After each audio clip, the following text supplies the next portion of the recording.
Hello folks, I'd like to take a few minutes to talk to you some more about the BWCA, Boundary Waters Canoe Area, where it is, how to get there, what you might expect when you do get there, how to plan your visit, a little more simplified, and go through the reservation permit process with you again to try and make your visit a little less problematic.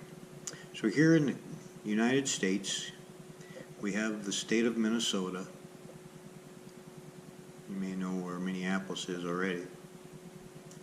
But the border between Canada and Minnesota is the place for the BWCA.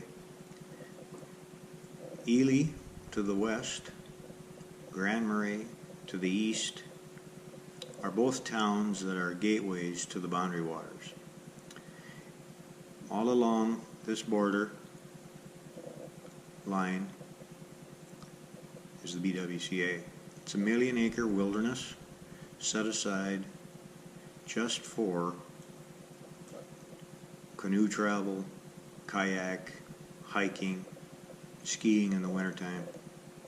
There's no motors in the interior of the Boundary Waters.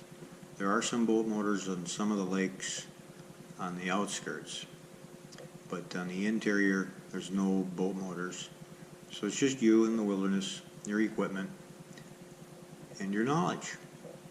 It's an awful fun place, very beautiful place, and these are some photographs of what it looks like. You can find them quite easily if you do a little Google search yourself, but this is a little bit of a taste of what you're going to experience, what you're going to see. It certainly looks a lot better when you're there in person, and that's one reason why I like to go. I like to go as often as I can, and when I'm there, stay as long as I can. And when I'm planning my trip, I will use a tool here called the Boundary Waters Map, put together by BWCA.com.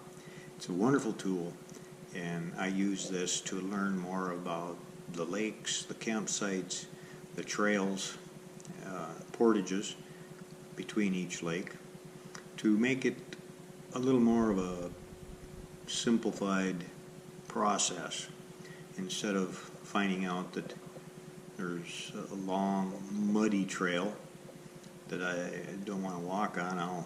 I might pick a different destination. But this website, very nice website. On the bottom right, you'll see some information. The numbers are the entry points, as you can see on the map. The pink or red is the campsites. The yellow is portage information. Green is fish information. You might have to be a member to get the fish information. But this website, again, beautiful tool to help you see some more of what you're looking for. Now here I scrolled in so that you can actually see these different little balloons. And when you click on any one of these balloons, information should pop up about that particular place on the map. There might be information, there might not be. In some cases, just a few words. But it is a wonderful tool to help you make your trip plans.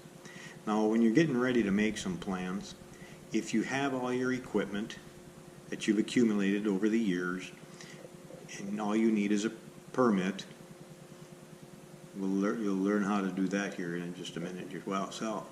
But if you don't have lots of equipment, and you don't have too much knowledge of menus for food and other items, down here on the left you'll see East End Outfitters and West End Outfitters. These two lists will help you put together the things you may need for your trip. They will help you with permits, they'll help you with equipment rental, canoe, tent, sleeping bags, cook kit, everything that you could possibly need. They'll even put your menu together for you. You just call them Tell them how many people you're interested in, where you want to go in, and they will take care of you very well. But again, if you don't need their help, you just want to explore, this is a very good tool as well, because you can examine the trails beforehand, maybe even get some pictures. You can examine the campsites to see if it is of your liking, if there's photographs. Once you've got it all figured out, you've got your destination, you have your entry points here in big bold numbers, you're ready to move into your permit area. And that's this website, Recreational.gov. They monitor the boundary waters visitors like they do in many other parks in the country. It's a wilderness, it's very wild, it is pristine, it's clean, and they want to keep it that way. So they monitor the amount of people that go in to visit the BWCA, and they monitor how many people go in each entry point. So you'll have to make a reservation. You may have to make it quite in advance. It might be up to 6 months allowable. So when you're getting ready to go in, you can become a member so that you can keep track of your information.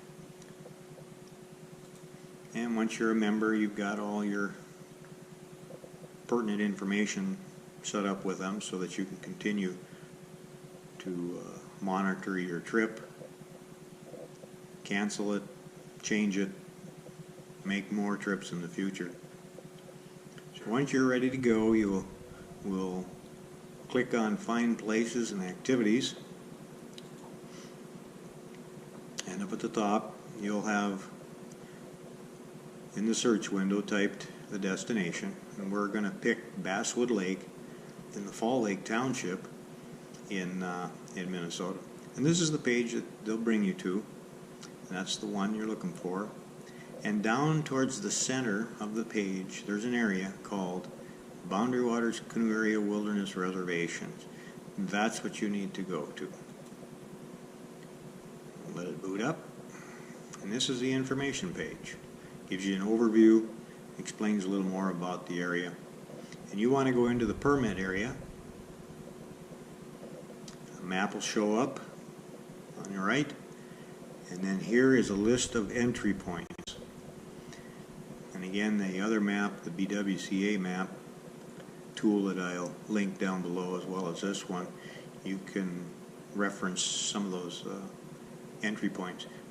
For our purposes, we're going to use Moose Lake number 25. That's going to allow us to get into Basswood Lake. So here's the next phase. It says here overnight motor. No, we don't want motor. We're going to go in paddling. And then there's a calendar for your entry date. We can pick a date. We're going to go to May. Opening fishing season, I believe, is May 12th. We're going to pick the 24th, just for our purposes. Find permit. Okay. The 24th, as you see here, it's reserved. 24th and 25th. What's that reserved mean? Well, it means that there's nothing available for that particular weekend. You missed it. They've all been used up. And you'll see here A with a number under it. The A means available. The number means how many are available. You hold your button cursor there, it says available quote, overnight quota, 18 of 27. And you'll notice that they each have a different number. So they are being taken, they're being used up. Now, the sample that we just looked at, the 24th and the 25th, there's nothing available. Don't lose heart. There's some tricks that we can do, and I'm going to share those with you. Maybe you can go in on the 23rd. Maybe you can go in on the 22nd. maybe the 21st. You can pick up your permit 24 hours in advance. So if you can't go in on the 24th, try and pick an alternative date. If you're locked into those days on a weekend, that's the only vacation time you have, or for whatever purpose, you can get your permit a day or two in advance. Pick up your permit. Now you got your permit, you're on the water, and that's all that's necessary. So that's one trick. Another trick is if the weekend is reserved, you cannot go in that particular place. Remember now, the other map will help you with other entry points. See, we wanted to go up to Basswood Lake up here. This particular entry point, 25 on Moose Lake, is full. Well, there's still some other ways of getting in there. Now this one here, 28, you could go into Snowbank Lake and go around.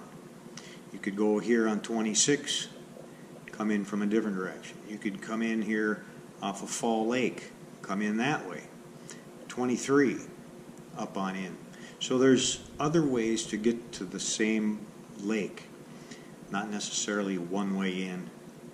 So keep that in mind when you're making your permit available for that week. So keep those two tricks in mind. Pick it up a day or two in advance. Check for other entry points, and that should help you get you on your way to the book the permit part. See, I'm a member, so I have to sign in. Let's see what happens here. It takes a minute to boot up. All right, entrance. Number 25, Moose Lake, overnight paddle, entry date May 10th. Moose Lake exit. Now that too, you do not have to come out the same way you go in. You can go in one entry point and come out another. A couple years ago, my wife and I, we went into Loon Lake, and we traveled over 100 miles, and we came out Moose Lake. Two different entry points. So you don't have to go in and go out the same way. Now once you're in, but they will ask you for a guesstimate on the exit here. You're not locked into that.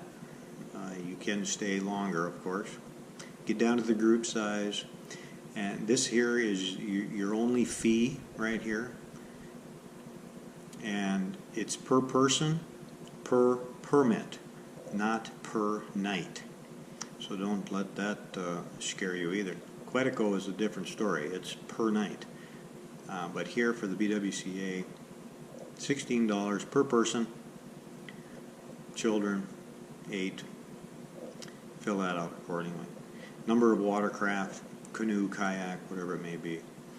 Now they do have limits as to how many people they will allow on one campsite. I believe it's, total group size is 9.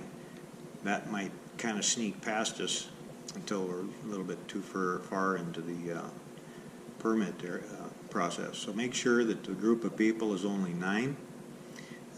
Watercraft again accordingly.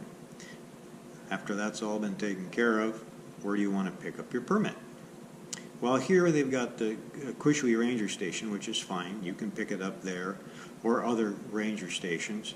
And if you click on the tab, you'll see a lot of different places that you can pick up your permit. It says Cooperator, Seagull Creek, Smitty's on Snowbank, Voyager Canoe Outfitter. A lot of different places that you can pick up your stuff. I use one in Ely. I go in and pick up my permit with them. I'll pick us last minute lures, maybe some bait, final checklist, make sure I got my maps and so forth. So I make it one stop, and these particular people, they open up pretty early, so if you want to get to the water's edge, find out what time they open, get it all the night before if possible, so that you can leave and be on the water early in the morning. You can pick up your permit, like I said, I believe at 24 hours in advance, and you're ready to go. Put down an alternative leader in case you get a flat tire on the way. Everybody's waiting for you. The alternative can go and pick up the permit if for some reason you're delayed. I used to have my kids go to the ranger station, pick up the permit while I was still working. That worked out pretty good.